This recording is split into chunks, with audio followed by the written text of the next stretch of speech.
Hi, வாங்க இன்றைக்கி எப்படி முறுக்கு செய்கிறதுன்னு பார்க்கலாம். இதுக்கு நான் ஒரு அரை கப் எடுத்து நல்லா வறுத்துக்கலாம். உளுந்த இந்த மாதிரி வறுத்துக்கலாம். வறுத்து நம்ம அதை பொடி பண்ணி வச்சுக்கலாம். இப்போ பொட்டுக்களை நான் 1/4 கப் எடுத்திருக்கேன். அதையும் நம்ம அரைச்சிக்கலாம் மிக்சியில். நான் அரிசி மாவு 1 கப் எடுத்துக்கலாம். உளுந்து அரை கப், பொட்டுக்கடலை மாவு 1/4 கப் எடுத்துக்கலாம். இதுதான் மெஷர்மெண்ட். ஸோ ஜீரகம் போட்டுக்கலாம். கொஞ்சம் ஜீரகம் போட்டு சால்ட் போட்டு நல்லா மிக்ஸ் பண்ணிடலாம்.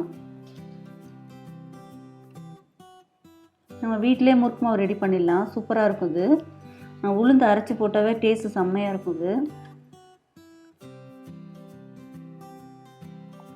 மாதிரி கொஞ்சம் கொஞ்சமாக தண்ணி ஊற்றி நல்லா மிக்ஸ் பண்ணிக்கலாம். பாருங்கள், இப்போ ரெடி ஆயிடுச்சு. இந்த மாதிரி ஸ்டார் மாதிரி இருக்கும், அதை தான் நம்ம போட போகிறோம். இப்போ பாருங்கள், இந்த மாதிரி ரவுண்டு மாதிரி சுற்றிடலாம்.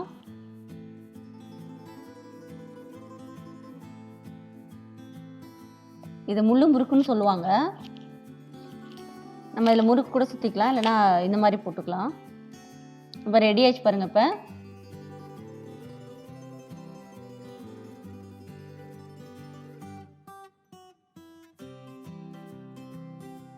சூப்பராக இருக்கும். இதுவும் இந்த பாருங்கள், இப்போ ரெடி ஆயிடுச்சு. இப்போ நம்ம பிச்சு போட்டுக்கலாம். அதை பாருங்கள், இந்த மாதிரி பிச்சு போட்டுக்கலாம். சூப்பராக இருக்கும். இது குழந்தைங்களுக்கெல்லாம் ரொம்ப பிடிக்கும்.